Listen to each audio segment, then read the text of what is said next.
Hey folks, how's it going? Welcome to D20 Sundays. This is Jake, my other dog, and he is extremely affectionate. I'm sorry if you hear him breathing. He doesn't know how to not breathe loudly.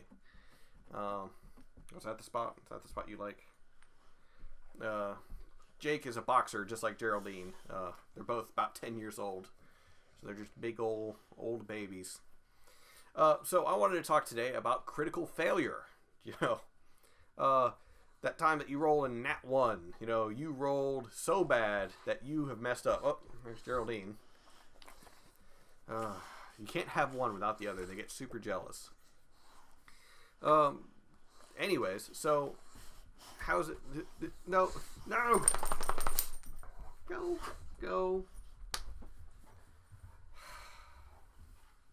Animals. So, the natural one.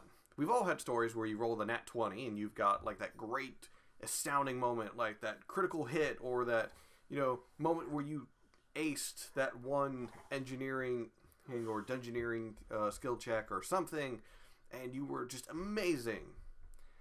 But we don't really like talking about the nat 1s, the ones where we mess up royally.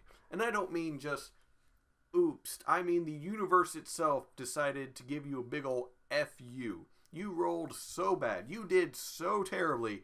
You not only screwed up just what you were doing, you screwed up something else too. And this is an encouragement to other dungeon masters. If you have a player who rolls a nat 1, or if you have an NPC that rolls a nat 1, have something more than just, they failed. Have it be grandiose. Have it be great. Like, you screwed up so bad on your tinker check that you broke your tools. Okay, that's nothing bad. Well, you rolled so bad that you not only broke your tools, but also you sent pieces of whatever you're working on flying everywhere. That's more of a nat 1. You messed up royally. So, keep things fun and entertaining and grandiose, but at the same time, don't punish your players too much when they roll a nat 1. Because remember, it's supposed to be even fun.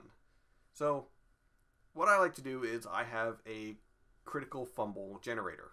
You can find them all over the internet and all that fun jazz. And I use it for not only in combat, but for skills. If your player, was trying to do an acrobatics check and they rolled a nat 1, well, they did that false jump thing to where, their legs said go, but the rest of the body said what? And they just fall flat on their face. And they knocked themselves prone or dazed themselves. Or they were doing a stealth check and they rolled a nat 1 and they just trip over their own feet and tumble everywhere and just knock shit over. That kind of thing. That is what you want in your parties and in your games because it adds a bit of realty to you messing up. You messed up so bad that you cannot deny that you messed up. There's no way you are confident that you stealthed because you just made so much noise.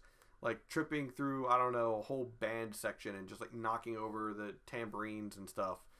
Or the, clanging and clashing everything.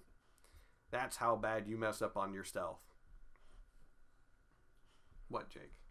You come back? You're going to be quiet? You're going to be good? Oh, hi, Geraldine. What? Oh my god.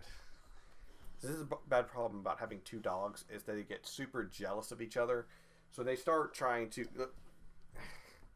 one-up each other. And they just get super possessive.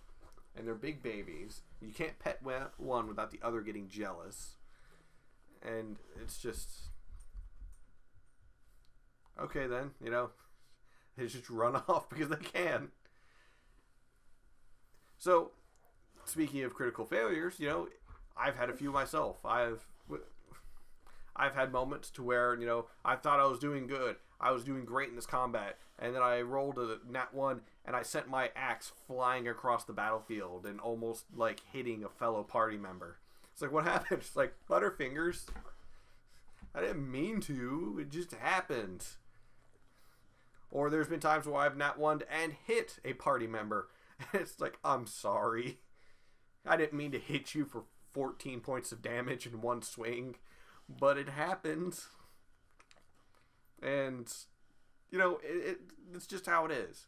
It's how it's going to be because, well, oh, is that your favorite spot? Is that right there? This is why I like dogs. They're so loving, but they're just so demanding. Can I continue? Can I finish what I was doing? No, you're not licking me. You know I don't like it when you lick my face, especially since your breath stinks horribly. Your breath stinks horribly, Jake. It's like you eat poop or something, I swear. Jake is too big to go into people's lap, but he wants to. You are too big for the lap. You are 90 pounds, buddy. You are a big dog. Geraldine is like 45 or 50. You, on the other hand, are too big. But yeah, that's all I wanted to say as far as, you know, critical fails. You know, make it grandiose. Make it entertaining.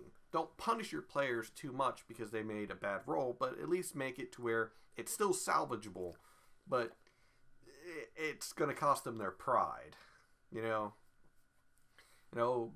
thief picking a lock, you know, he rolls a nat 1 and he just jams the lock royally and he gets his tools stuck and everything.